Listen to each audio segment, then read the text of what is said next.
Suspense.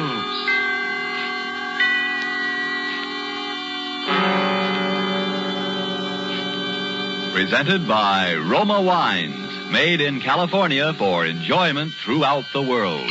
Salute. Your health, senor. Roma toasts the world. The wine for your table is Roma, made in California for enjoyment throughout the world. This is the Man in Black, here for the Roma Wine Company of Fresno, California, to introduce this weekly half hour of Suspense. Tonight in Hollywood, Roma brings you as star Mr. Peter Lorre. The suspense play which stars Mr. Lorre and which is produced and directed by William Spear is called Back for Christmas.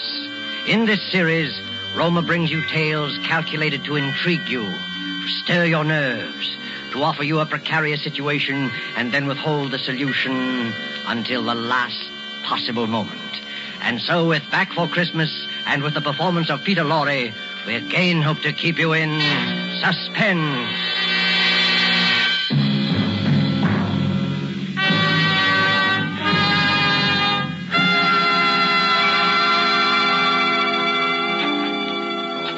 Jingle bells, jingle bells, jingle all the way. Oh, what fun it is to ride one open.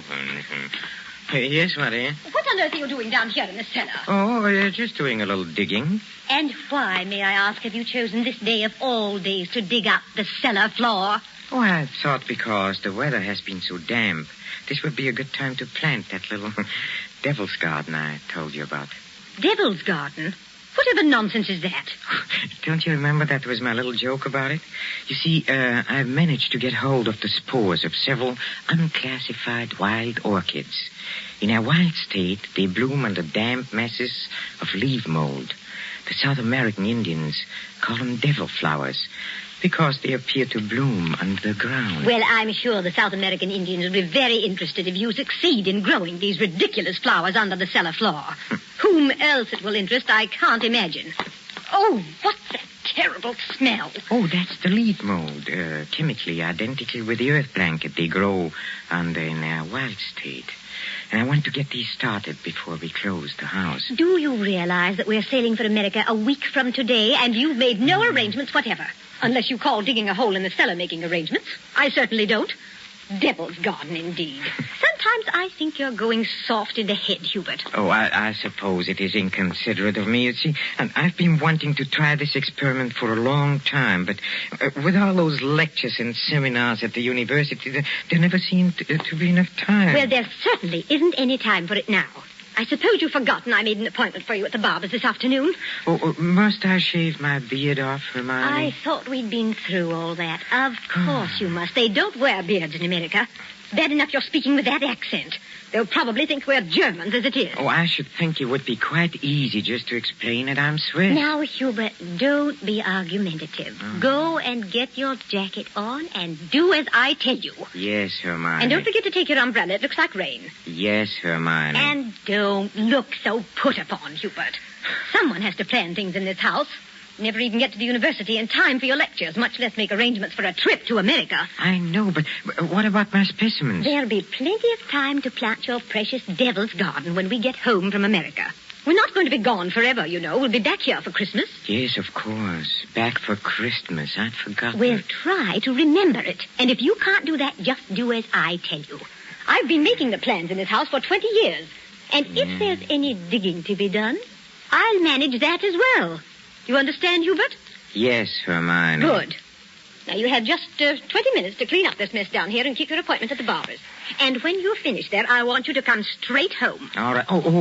I wanted to stop at Miss Markham's and pick up some books I ordered. Well, all right. But don't loiter there the whole afternoon mulling over those old books the way you usually do.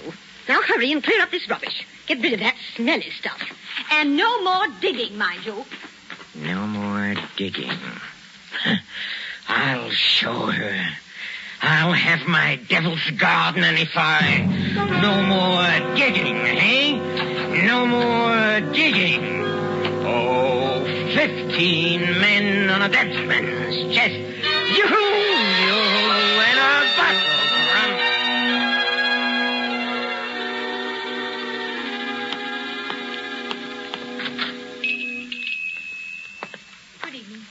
Good evening, Miss Markham. Why, it is Professor Schumacher, isn't it? Do you like me better this way? You look ever so much younger without the beard. 20 years at least. 20 years. Oh, you'll be glad to know those books you ordered have finally arrived. Oh, yes, the books. Let me see. The Phytotomy of Phalloid Gametophytes and Coniferous Shrubs of North America. Those are the ones you ordered, aren't they? Yes, thank you. You're very kind, Miss Markham. Why kind, Professor Schumacher? Well, not many young ladies in bookshops would go out of their way to look up rare books for an old professor of botany. Why, you're not old, Professor Schumacher. Really, you look... What do I look like? And besides, I adore botany.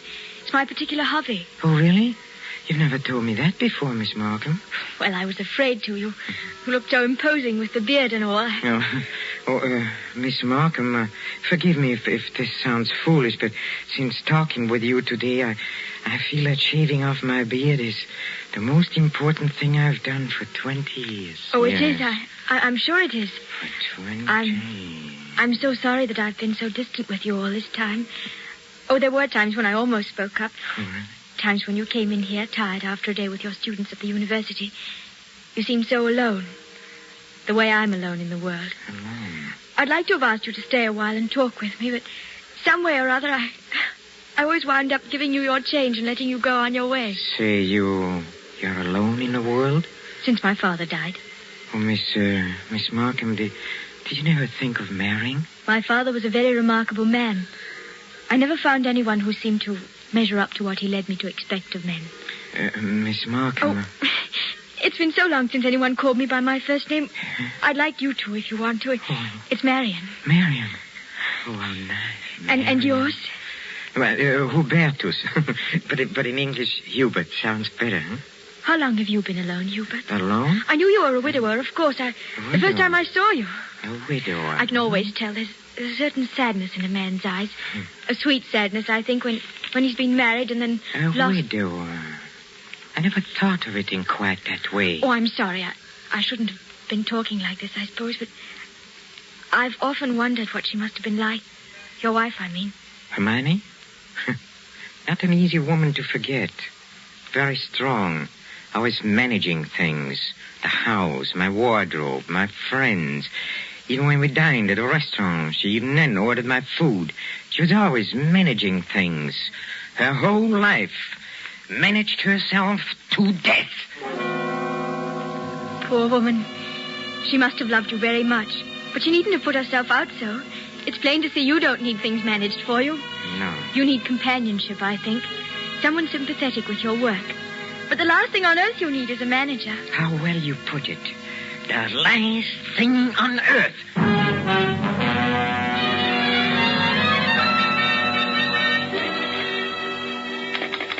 Operator, are you there?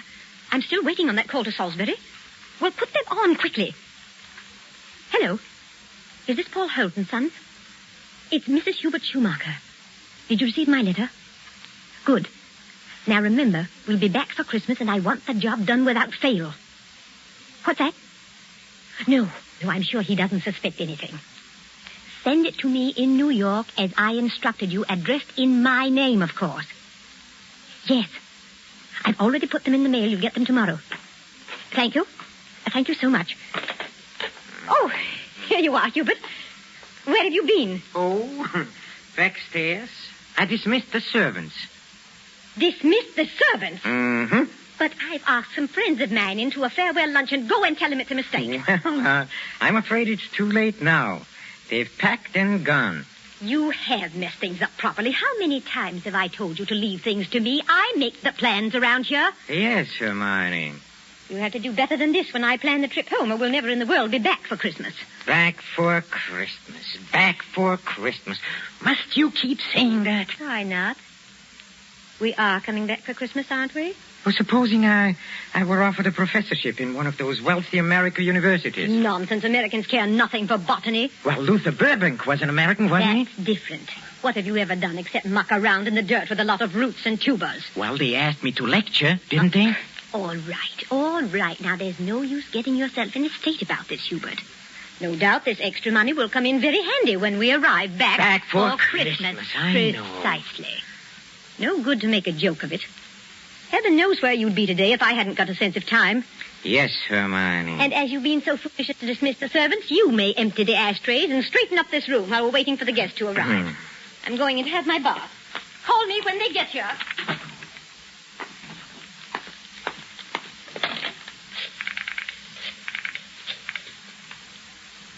Marion? It's Hubert. No, darling, no, nothing is wrong. Oh, my plans are the same, unless you have changed. No? Oh, we'll meet in New York then and be married there. Huh? Oh, I'll explain to you why later. You just have to trust me. Yes. Yes, my darling. Hubert? Oh, I'm so sorry I can't talk any longer. Yes, I'll meet you in New York without fail. Auf Wiedersehen, mein Liebchen. Hubert, were you talking on the phone just now? Yes, Hermione. Whoever was it? Oh, Freddie Sinclair. Didn't I hear you say something about meeting somebody in New York? Why, yes. Freddie said he might possibly get over there before we even leave. And I said, of course, we'd meet him there if he decided to go. That seems very peculiar. But then all of your friends are peculiar.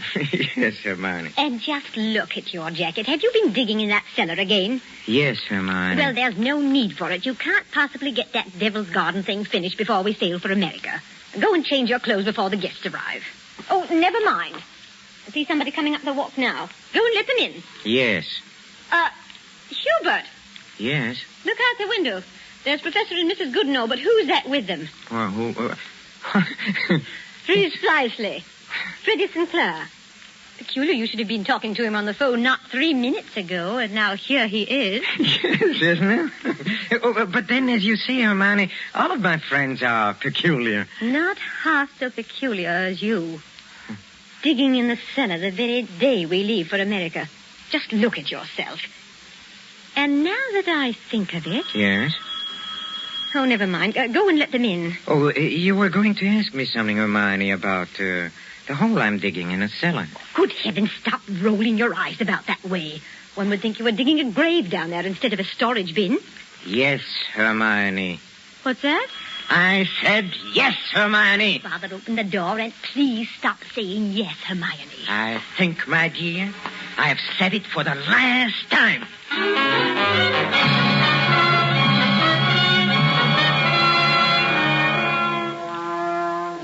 A professor of botany, his loving wife, and an oblong pit in the cellar. Just the right size for his botanical specimens, his Devil's Garden. With these ingredients for a story of a perfect crime, Back for Christmas by John Collier and starring Peter Lorre, the Roma Wine Company closes the curtain for a moment on another breathless study in suspense.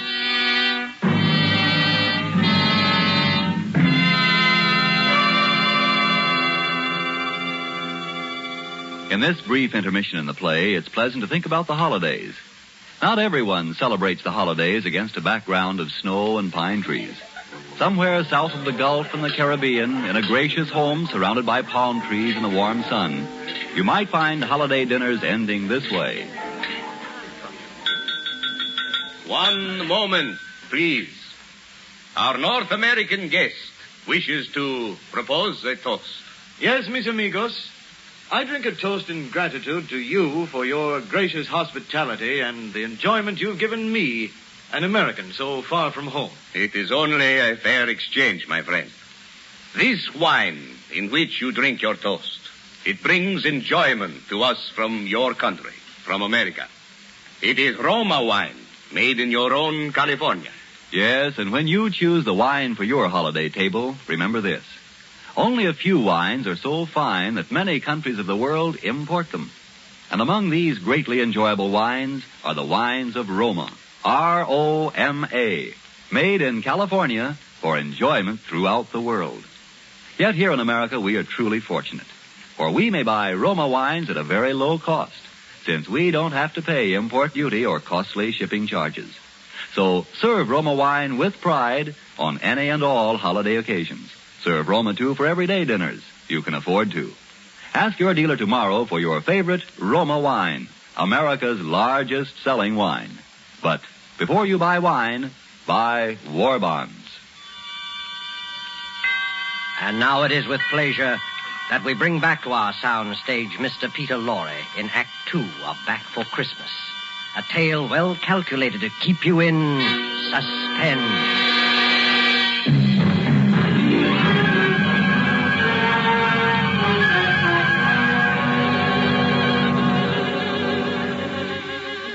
Back for Christmas. Hermione was so positive we would be back for Christmas. That last afternoon, pouring tea out for a few friends who had come in to say last-minute farewells, she kept reiterating it. Now, mind you, Hermione, don't let those Americans lure your husband with one of their fat university jobs.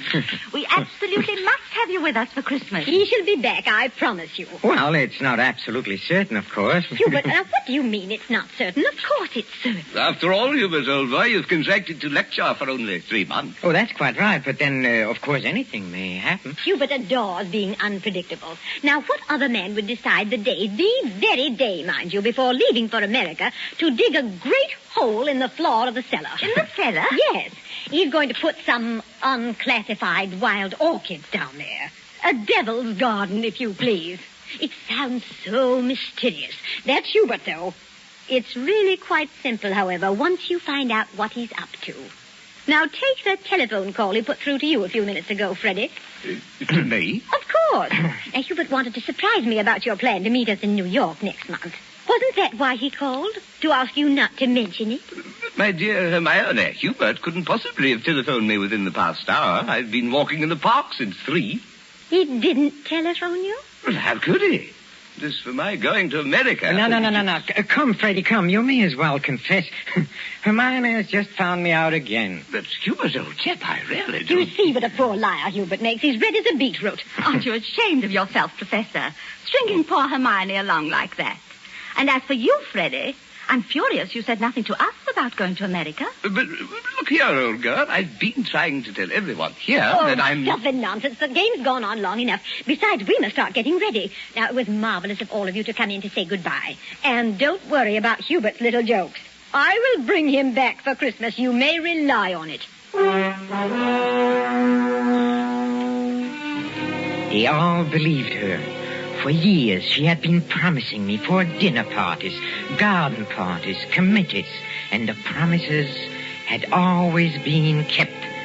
This time, they would not be. I had seen to that. The servants were gone for good. The farewells all said. I had timed to the minute how long it would take to fill in a hole in a cellar. My devil's garden. Upstairs in a bedroom, I undressed and put on my old bathrobe, and then I opened the door into Hermione's room. Oh, Hermione, have you a moment to spare? Of course, dear. I'm just finished. Oh, then, will you come in here for a moment, please? There's something rather extraordinary here. Oh, good heavens, Hubert. What are you lounging about in that filthy old bathrobe for? I told you to put it into the furnace. Oh, I'll do it. I'll do it today. Yes, really, I will. I promise. Well, high time. Now, what is it you want to show me? Oh, here, in the bathroom. Just look. Who in the world do you suppose dropped a gold chain down the bathtub drain? Nobody has, of course. Nobody wears such a thing. Then what is it doing in here? I don't see anything. Well, look. I'll hold this flashlight here for you. If you lean right over, you can see it shining. It's deep down. Oh, such a lot of nonsense. Just as well. Well, I don't see it, Hubert. Go on looking, Hermione, in just a moment. Hubert, I absolutely refuse. Hubert, what are you doing? Take your hands off my neck. I will, Hermione. Just as soon as I've finished the arrangements for my trip to America. What are you talking about? You thought you were the only one who could plan things, didn't you? Didn't you, Hermione, huh? Well, I've been making some plans of my own this past week. In exactly 2 minutes and 16 seconds, you'll be dead. You see, I planned it very accurately. You'll never get away with it. Oh, I thought you would say that, Hermione, but I will get away with it. You won't mind the smell of the leaves mowed down in the cellar when I take you down there today? Yes, that is where you are going, Hermione. Right into my devil's garden that annoyed you so much. My friends all expect me back for Christmas. They do. If they don't hear from me, they'll start asking questions. No, they won't. Because you'll write them letters, Hermione. on a typewriter, as you always do. They'll be signed H in that neat, correcting way you always sign your notes to your friends. Here, let me up now. No! It won't work, Hubert. You were never any good at planning. Oh, but I have changed. I've learned from watching you all these years. They'll let you people in America. They'll expect you to be traveling with your wife. I will be traveling with my wife, but not my present wife, Hermione. Hubert! It won't work, I tell you.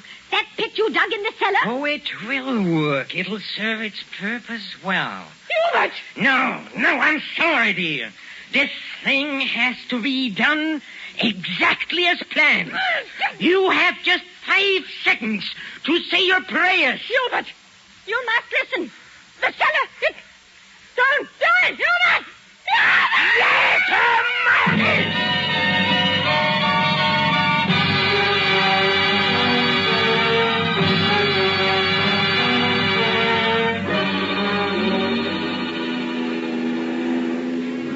Oh, Stuart?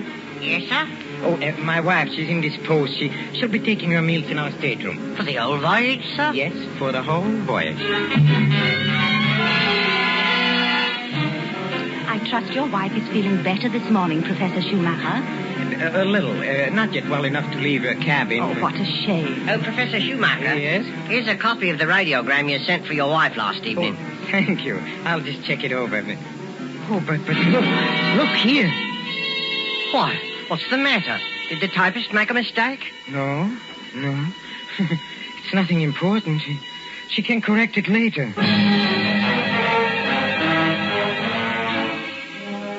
For a moment, I had a feeling that Hermione had been leaning over my shoulder again, correcting what I had written as she always did. I had written a radiogram to Professor Goodenough and his wife.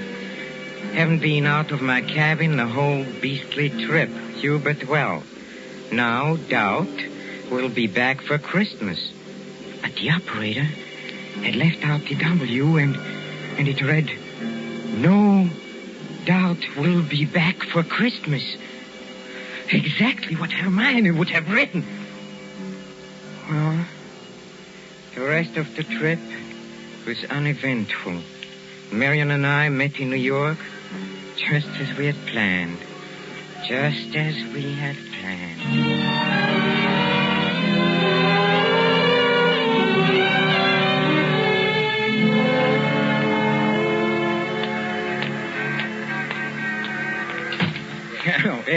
Professor and Mrs. Schumacher, we have reservations, I believe. Oh, yes, we've been expecting you, sir.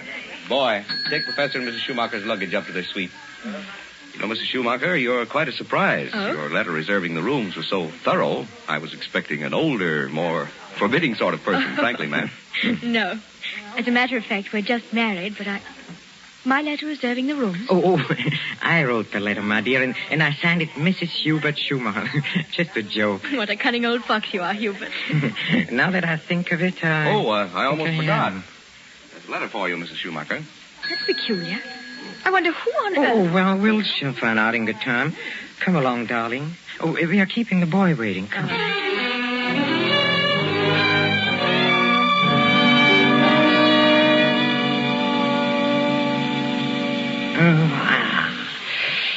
Nothing like a cold, brisk shower to put a man to rights. Hubert, this letter. Oh, yes, the letter. Oh, dry my hair, will you, darling? Please. It seems to be a bill of some sort from a building contractor in Salisbury. Oh, really? Oh, bother, dry your own hair. Thank you, darling. Let's see this bill, or whatever it is. It's very puzzling. Hubert, you were a widower, weren't you? I mean, Hermione isn't still alive. Good heavens, no. Well, let me read that. Dear Madame, this is to acknowledge your order together with the keys to your house in Launceston Place. Our man had no difficulty in finding the place where your husband had begun the excavation in the cellar, but apparently he changed his mind at the last moment and filled it in again. What is it, Hubert? Our man will begin digging tomorrow, and the job will be completed in ample time for your surprise Christmas present to your husband. We are happy to be conspirators with you in this thoughtful gesture and hope that Professor Schumacher will be pleased at the results of our work on his Devil's Garden. Very truly yours, Paul Holt Sons, Contractors. What does it mean, Hubert? Means that Hermione was right. I will be back for Christmas. I will be back for Christmas. I will back for Christmas. Back for Christmas. Yes, Hermione.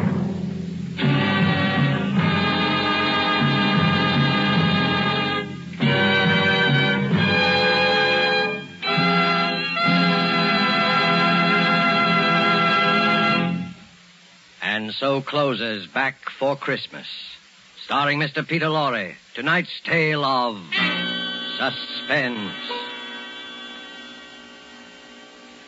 In just a moment, we shall hear again from Mr. Lorre. But first, just a word that seems appropriate. One of the world's oldest customs is the Christmas toast. And traditionally, down through centuries of war and peace, the Christmas toast has been drunk in wine. This year, when the glasses are filled and raised once again, we know that in every home the toast will be to a speedy victory and a speedy return of those we love. And before we set the wine glasses down, let us all resolve to do everything within our power to help make that toast come true. Let us resolve to help supply the weapons of war by buying even more and more war bonds. Let us resolve to face our own inconveniences without complaining. And above all, let us resolve that when this war is at last over, each of us will exert all our effort to see that future Christmases truly express peace on earth, goodwill to men. This thought, together with our very best wishes of the season, is the Roma Wine Company's Christmas message for you, its friends, here in America and throughout the world. This is Peter Lorre. Thank you for listening to our suspense play this evening, and I know you're looking forward to next week's show as I am. It is called Finishing School, and its subtitle might be the famous quotation, "The female of the species is more deadly than the male." Don't forget then, next Thursday, same time, for Margot, Elsa Lanchester, Janet Beecher, and a distinguished all-feminine cast in Suspense. Presented by Roma Wines, R-O-M-A. Made in California for enjoyment throughout the world.